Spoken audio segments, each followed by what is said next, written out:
Nous continuons notre belle aventure vers le mariage heureux et épanoui, le mariage durable. Je partage avec vous les secrets des mariages heureux et durables. Donc, nous sommes sur notre série concernant la communication efficace dans le couple. Donc, communiquer efficacement est une clé essentielle pour la sérénité dans le couple pour que vous puissiez avancer ensemble. L'un des plus gros problèmes évoqués dans les conflits de couple, dans les divorces, eh bien, c'est les problèmes de communication. Et donc, nous sommes à notre 10e clé. Donc, 10e clé pour ramener la sérénité dans votre foyer, pour sauver votre foyer. Oui, je crois vraiment que communiquer efficacement a cette capacité, lorsque c'est bien pratiqué, de sauver des foyers. Donc, la 10e clé que je vais partager avec vous est la clé suivante. C'est une clé qui peut surprendre et parce que c'est la clé de prendre rendez-vous. Cette clé que j'appelle n'hésitez pas à prendre rendez-vous. Prenez rendez-vous. C'est quelque chose qui peut sembler contre nature, pas normal, de prendre rendez-vous avec quelqu'un avec lequel nous habitons, prendre rendez-vous avec son mari, prendre rendez-vous avec son épouse. Ça peut sembler être contre nature, mais c'est productif.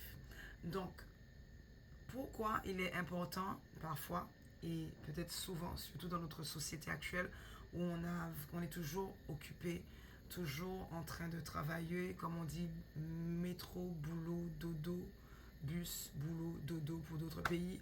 Donc, il est important de pouvoir se dire, ok, prenez un temps à part pour pouvoir communiquer de manière efficace, afin d'éviter le maximum ou de diminuer au maximum les filtres qui empêcheraient à votre temps de communication de pouvoir porter du fruit et d'être efficace. Donc, prendre rendez-vous n'est pas une anomalie, mais c'est mettre toutes les chances de son côté ou du côté du couple, du côté de l'équipe, pour pouvoir communiquer de sorte que ce temps de communication puisse apporter une amélioration, apporter la sérénité, apporter des solutions, apporter la joie, apporter l'amour dans le mariage.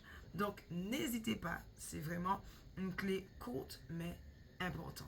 N'hésitez pas à prendre rendez-vous. Il y a une disposition. Peut-être qu'au moment où vous désirez parler, eh bien, l'autre, ce n'est pas son moment. C'est le moment où peut-être qu'il avait besoin de se reposer. C'est le moment où il avait besoin de juste retrouver sa maison, son canapé. Inversement, c'est peut-être le moment où la femme est préoccupée par autre chose. Donc, il est important de pouvoir prendre rendez-vous afin que chacun puisse se rendre disponible pour pouvoir communiquer efficacement. Maintenant, j'entends quelqu'un dire, oui, mais si l'autre ne veut pas essayer de faire un effort pour pouvoir prendre le rendez-vous, vous-même, vous pouvez observer, il y a des moments où il ou elle est plus disposé que d'autres moments pour pouvoir communiquer. Exemple, éviter le temps qui se situe entre après le travail et arriver à la maison. Par exemple, après le travail, l'homme en général a envie de juste se poser sur son canapé dans le calme, sans bruit, retrouver son canapé, son chez-soi. Par exemple, ou bien une femme tôt le matin, je prends des exemples comme ça, tôt le matin, préoccupée par l'organisation de la journée, l'organisation de la maison, l'organisation des enfants, toutes ces choses-là, probablement c'est pas le moment pour pouvoir communiquer, en tout cas de manière efficace. Si on veut que notre temps de communication porte du fruit, si vous voulez vous faire comprendre ce que vous voulez partager comme message, il est important de pouvoir faire en sorte que le maximum, au moins un des deux, soit disponible en tout cas. Donc voilà, faites vraiment au mieux pour que au moins qu'il y ait une disposition, qu'il y ait le plus de disposition possible. Donc un temps le plus favorable possible. Peut-être qu'il n'y aura pas des temps toujours favorables, mais il y a toujours un temps plus favorable qu'un autre.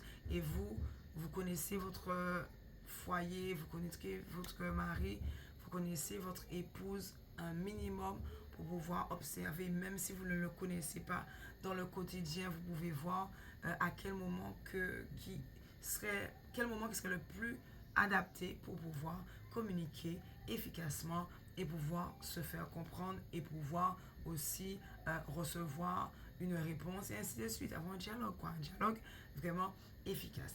Donc vraiment, j'espère vraiment que ces 10 clés vont vous aider et je crois que si vous les mettez en pratique, eh bien, c'est sûr, elles vont vous aider. Vous allez voir que la relation même dans votre mariage, la communication même dans votre mariage va beaucoup évoluer à condition que vous mettez les 10 clés en pratique, pas juste 5. Chaque clé est importante. Et c'est des choses qui se mettent en pratique au fur et à mesure. Vous allez voir que vous allez les faire rentrer dans vos mœurs et ça va finir par devenir une habitude et ça va devenir votre langage naturel de communiquer efficacement. Mais oui, c'est sûr, au départ, ça va vous demander des efforts. Ça va vous demander des efforts, mais lorsqu'on veut, ben, il faut mettre les chances de son côté. Voilà, mettez toutes les chances du côté de votre mariage et on se dit à bientôt pour une autre série, un autre secret ou d'autres secrets concernant le mariage heureux et durable. Allez, que Dieu vous bénisse.